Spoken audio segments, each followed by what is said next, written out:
transfer, and later on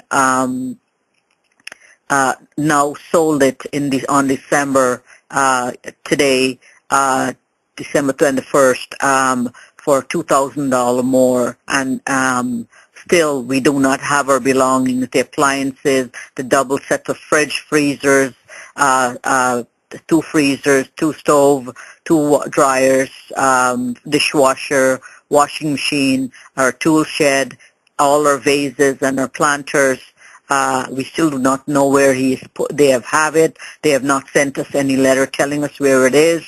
Although it costs us over $6,000 to remove our stuff from the personal securities asset, who was the one that had a contract with the bank and Chayton's and Home Alone to protect the property. In the letters that came, that I will be sending to all the news media of Doug Barraza, saying that this was a storage facility, and in fact it was an auction house.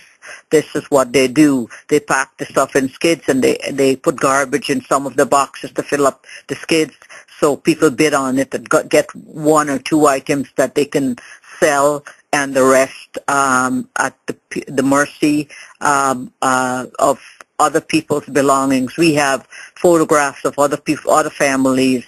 All our albums are gone, all my children's from birth albums and family members and inherited items, heirlooms, all the furnishings. I've made the video so everyone in the world can see what this horrendous bank and thief of a bank that hired Chayton's partner Eva Lake and Doug Barraza and Home Alone Property Management, the thieves themselves, and they personal securities asset with a contract to take the stuff from the home, stealing what they wanted from the list of items that they have sent, that they had. Half of it did not come back, and what they have packed is underwears and lingerie. Somebody had a fetish. We look like we have another Penn State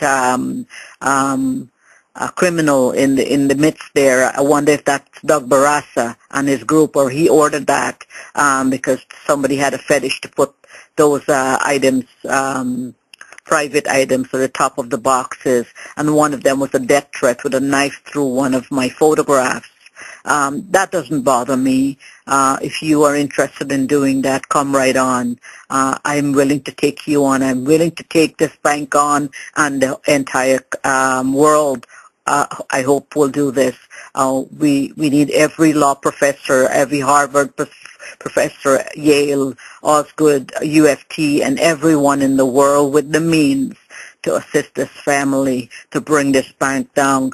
Throughout Greece, throughout Europe, no one has taken the banks seriously. Nobody had. In the U.S., there's so much foreclosed homes, and people just abandoned and were allowed to walk away and allow the bank to get away with this. But let's not do that. Let's make an example of Canadian Imperial Bank of Commerce. From the beginning of this case, our federal government, our Prime Minister, Honorable Prime Minister Stephen Harper, and our Finance Minister, Mr. Flaherty, and every one of the politicians have been put on notice with the emails and in writing, which I will turn over to CNN, CTV, any Canadian news group, any worldwide news group,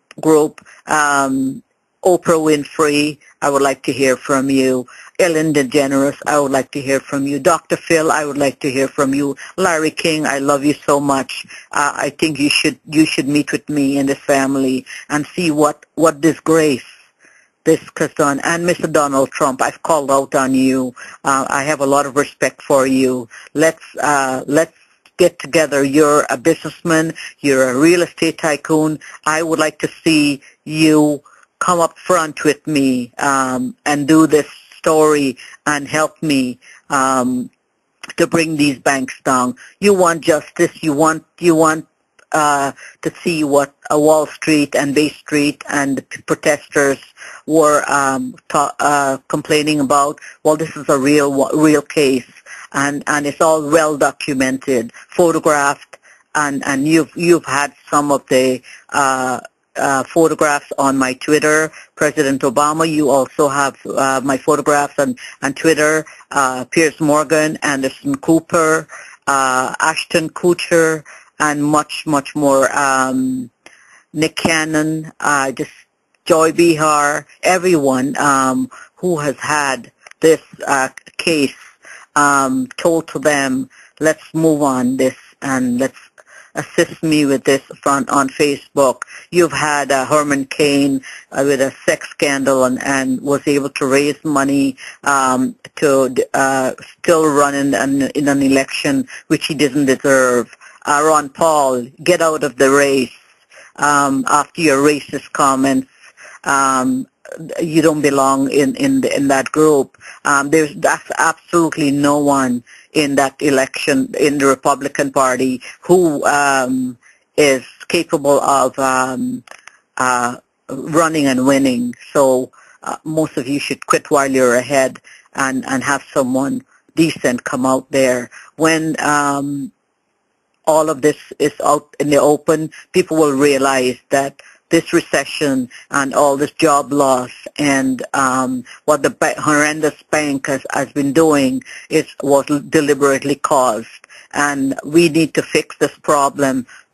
Everyone in the world, we have no Christmas. Who took the Christmas from us? The Christmas was stolen from us this year, but our family is still together, and we will survive. Without the tree, without the decorations, we will do what we can. At least we're all together and we're safe.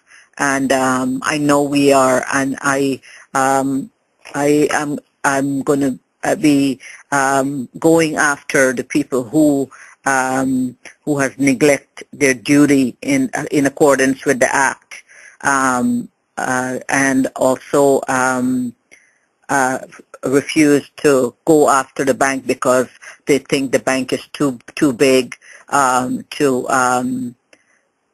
to deal with. I do not think so. I think somebody has got to have the guts and the courage to fight, and I do have that, and I intend to go go all the way with this to the federal court and worldwide, and let's persecute this bank and make an example. I'm calling on everyone who has investments in Canadian Imperial Bank of Commerce. If you have mortgages, if you have loans, if you have any money in there, take it out. Go to another lending bank in Canada or somewhere else. I'm asking all the other mortgage companies and Bank of Montreal, Toronto Dominion Bank, Scotia Bank, and just to name a few, take the mortgages and